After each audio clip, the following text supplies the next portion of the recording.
Aș vrea să apelez la această procedură din cauza unei afecțiuni medicale pe care o am și mă confrunt cu ea de foarte mult timp, și anume bruxismul sau clasicul scrâșnit din dinți, ca să fie așa pe înțelesul tuturor.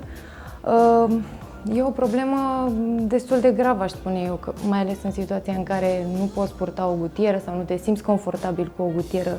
Botoxul mi se pare o soluție un pic mai la îndemână, cel puțin pentru persoanele ca mine. Până la urmă există mușchi aici care se contractă foarte tare în momentul în care suferi de afecțiunea asta. Dimineața mi s-a întâmplat să mă trezesc și cu maxilarul foarte încleștat. Sunt niște probleme destul de neplăcute, așa pe termen lung, să te confrunți cu ele, nu sunt tocmai ușor de dus, ca să zic așa. Din punct de vedere estetic, aș vrea ca fața mea să fie un pic mai slim, să fie mai conturată și, de ce nu, poate puțin mai simetrică decât este acum. M-a determinat tot o ușoară asimetrie. Aveam buza de sus mai puțin proeminentă decât cea de jos și împreună cu Dr. Ellis am stabilit să facem așa o ușoară corecție. Odată cu vârsta ai nevoie și de hidratare și aveam nevoie și de treaba asta. Prima dată cred că am făcut procedura acum 2 ani și am continuat să o fac periodic pentru că mi-a plăcut foarte mult rezultatul.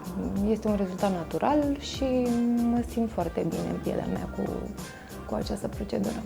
Rezultatul este atât de natural încât dacă nu mă cunoști, nu-ți dai seama că mi-am făcut ceva la buze, adică diferențele sunt foarte mici, nu există denivelări, pare pur și simplu o buză naturală, pur și simplu nu se vede că s-a intervenit acolo. Cred că e foarte important atunci când alegi să faci proceduri de genul să alegi o clinică bună, unde găsești profesioniști, persoane autorizate care să facă astfel de intervenții. E foarte important să alegi o persoană în care ai încredere, care îți explică exact în ce constă procedura, care sunt pașii de dinainte, pașii de după și, bineînțeles, să respecti și indicațiile de după ale medicului și asta e foarte important. Am ales Derma Beauty, am făcut așa un mic research pe internet.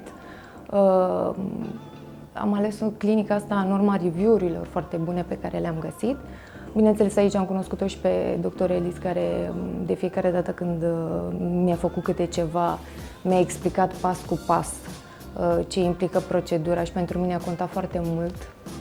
Sunt niște intervenții la față și e foarte important să știi exact ce presupune, care sunt eventualele rezultate, ce poate apărea pe parcurs. Informarea a fost foarte, foarte importantă pentru mine, înțelegerea pe care am găsit-o. Mi-a plăcut de asemenea și faptul că am avut tot timpul rezultate naturale.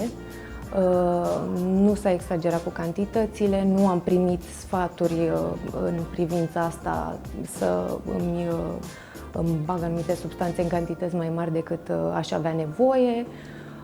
Și rezultatele au fost pe măsură, naturale și fără probleme.